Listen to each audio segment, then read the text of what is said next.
Everyone, আমাদের অনেকেরই breast নিয়ে অনেক ধরনের কোয়ারিজ ছিল। আমার লাস্ট ভিডিওতে আপনারা অনেক কমেন্ট করেছেন যে কতদিনে কাজ করবে বা কিভাবে অ্যাপ্লাই করতে হবে বা আমরা কখন এটা ব্যবহার করব। যাদের ব্রেস্ট ফিডিং করাতে করাতে ঝুলে গেছে বা হচ্ছে অনেক ইস্যুস থাকে, সেই কারণে যাদের ব্রেস্টটা স্যাগি হয়ে গেছে তারা কোন প্রোডাক্টটা ব্যবহার করবেন? তারা কিন্তু আমাদের ব্রেস্ট টাইটেনিং প্রোডাক্টটা ব্যবহার করবেন। কিভাবে ব্যবহার করবেন?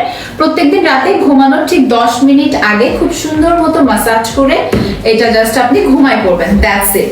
অ্যান্ড দেন যারা ব্রেস্টটাকে মানে হচ্ছে একটু করতে চাচ্ছিলেন, ছোট করতে চাচ্ছিলেন, তাদের জন্য আমাদের ইয়াঙ্গার ক্রিমটা, এটাও সেম প্রসিডিউর আপনার ব্যবহার করতে হবে। 10 মিনিটস খুব সুন্দর মতো মাসাজ করার পর আপনি জাস্ট ঘুমিয়ে পড়বেন, দ্যাটস ইট। অ্যান্ড যারা আমাদের ব্রেস্টটাকে একটু শেপ করতে চাচ্ছিলেন, সুন্দর বড় করতে চাচ্ছিলেন, তারা আমাদের ইনলার্জমেন্ট এই প্রোডাক্টটা ব্যবহার করবেন। অনেস্টলি স্পিকিং, অনলি 21 ডেজ এর মধ্যে আপনি রেজাল্ট পাবেন। এটা কিন্তু আমাদের ডার্মাটোলজিক্যালি টেস্টেড, যেখানে কিনা আপনারা প্যাকেটের ঠিক ব্যাক সাইডে পেয়ে যাবেন, এবং এটা হচ্ছে আমাদের 100% কোরিয়ান প্রোডাক্ট।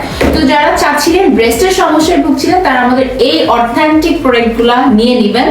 এগুলা আপনার 21 দিনের মধ্যে কাজ করবে, এবং এটা কিন্তু আপনাদের 3টা মানে প্রোডাক্ট শেষ করতে হবে। ফর মোর ডিটেইলস আমাদের হোয়াটসঅ্যাপ নাম্বারের সাথে কিন্তু যোগাযোগ করতে পারেন।